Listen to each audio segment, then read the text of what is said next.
toujours été une personne ouverte d'esprit, une personne spirituelle, une personne qui cherchait à grandir, à toujours plus s'améliorer, à écouter son cœur, à être authentique.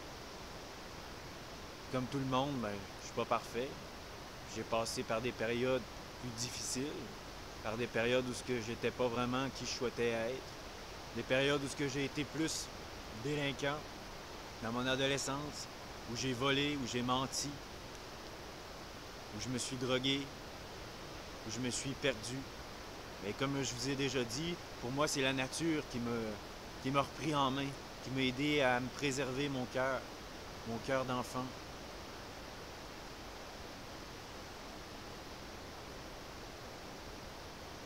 Je vous dis ça parce que juste ouvrir une parenthèse pour dire que c'est possible, malgré tout ce qu'on a fait, de redevenir une personne meilleure, une personne qu'on aimerait être, celle qui sommeille en nous, ce qui est de plus pur, de plus lumineux, de plus bon.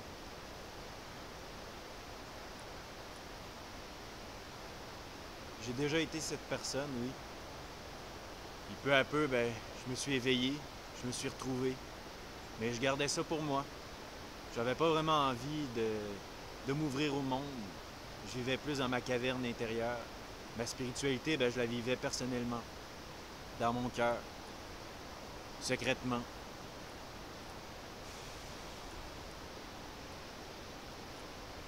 Et puis, il y a environ 2 ans, j'ai eu un accident à cheval. Et puis, j'ai passé proche de la mort.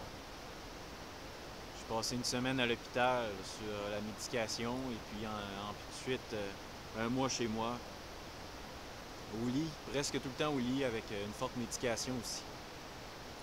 C'est là que ça m'a frappé en pleine face, la réalité de notre existence, que tout est éphémère, que tout peut t'arrêter dans un instant,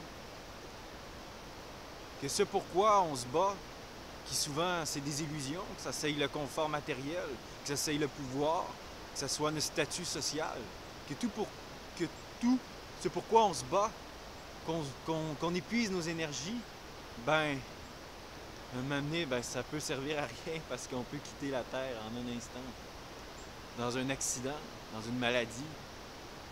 Quand j'ai vécu cette expérience-là, ça m'a profondément touché puis sensibilisé. Je me suis dit, pourquoi je vis ma vie? À quoi j'aimerais la consacrer? C'est là que j'ai découvert une partie de moi qui attendait seulement de fleurir, de s'épanouir. La partie du don de soi. Apprendre à se donner aux autres.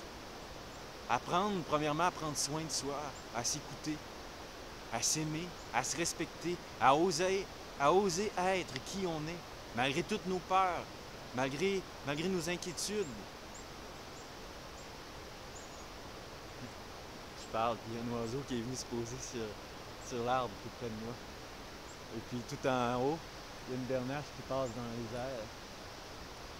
Et derrière moi, il y a la rivière qui vient de se libérer de ses glaces. Et le rapide au loin est gonflé par la force du printemps.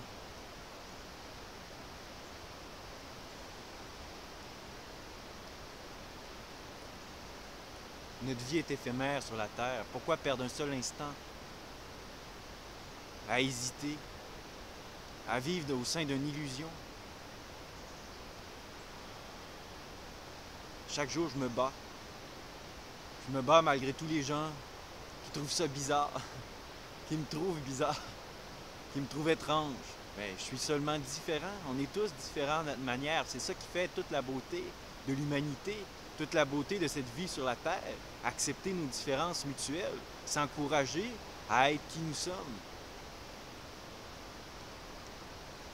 Oui, cet accident m'a vraiment remis au centre même de la raison de mon existence. Pourquoi je suis là sur Terre? Qu'est-ce que j'ai envie de faire? À quoi je vais consacrer ma vie, mes prochains jours, mes prochaines années?